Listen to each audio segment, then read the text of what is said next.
Is the bipartisan light about to turn green? To Capitol Hill and New York Congressman Joseph Crowley, chairman of the Democratic caucus. Thank you so much for joining us. I know it's a busy hour right now.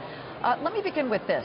If Senator Scott is right, if it fails, will Democrats in the House and Senate come to the negotiating table, and how quickly? Well, I think it's interesting to note, since when did the word bipartisan become such a dirty word? Wow. I think that the best legislation that gets accomplished is done in a bipartisan way. We harken back to 1986. In that year, then Reagan and Chip O'Neill were able to accomplish two great things. They did an immigration reform bill as well as doing a tax reform bill. And they lasted for many, many years because they were bipartisan. So the hope here is, I think, that when the Republicans end this political hunt and work towards a policy solution, that they'll engage Democrats, more likely in the Senate through Schumer and others et al., to bring up, really get to some of the issues that need some fixing, need some help in terms of the Affordable Care Act, nurturing, as I say.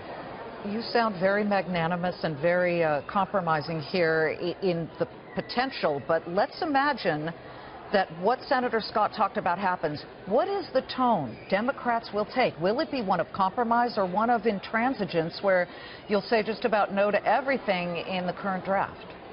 Well, I think that once we get past what as I said, described before, as this political machinations, this is all politics.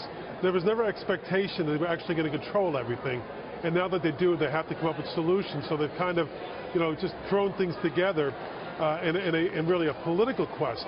So I do think, for instance, the issue of the affordability of prescription drugs, I think that's something that Democrats and Republicans recognize is going through the roof, and we need to get a handle on that. And that's a way that really affects all of our constituents. I think there are ways in which we can also shore up these markets and make sure that these exchanges are working properly. Okay. Yeah. Well, I want to bring in some of the things that are in this. They want to add about $70 billion new money to support Medicaid. And then there are other things. They want to keep possibly the Obamacare-era taxes on higher earners. Those are just two things. $45 billion added to fight the opioid addiction crisis. What are you willing to bend on, and what's a deal breaker?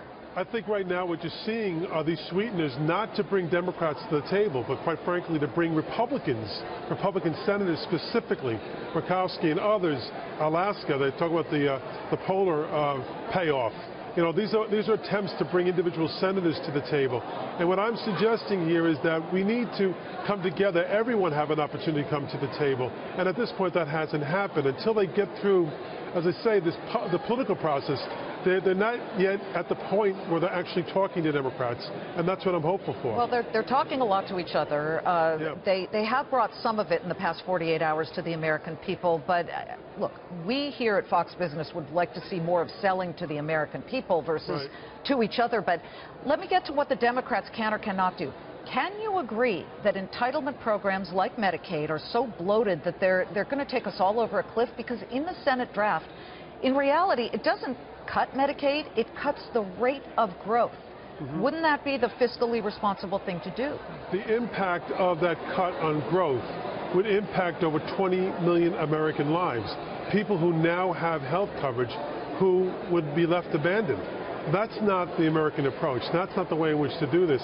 I think there are ways in which we can bolster Medicaid both on the federal and state level. We recognize the responsibility of Medicaid is not solely the federal, it's also the states. And we haven't seen every state contribute towards that. If every state had worked towards expansion, it had been in cooperation, I think we'd be in a lot better place right now. And I think the Affordable Care Act would be working a lot better as well. Well, before we go, Congressman, you've done a lot for your district of Bronx and Queens, for the poor, for security, getting federal funds for security of that area, and that's terrific. So you've been an honest guy. I need to know, will you be malleable if Democrats get to the table? I think Democrats, and including myself, I have a track record of working with my Republican colleagues, with Kevin Brady and others on the Ways and Means Committee and in the House, on practical solutions, for real solutions, policy solutions for America. I stand ready to do that on a myriad of issues, including health care. Thank you, Congressman. We appreciate you coming on. Thank you.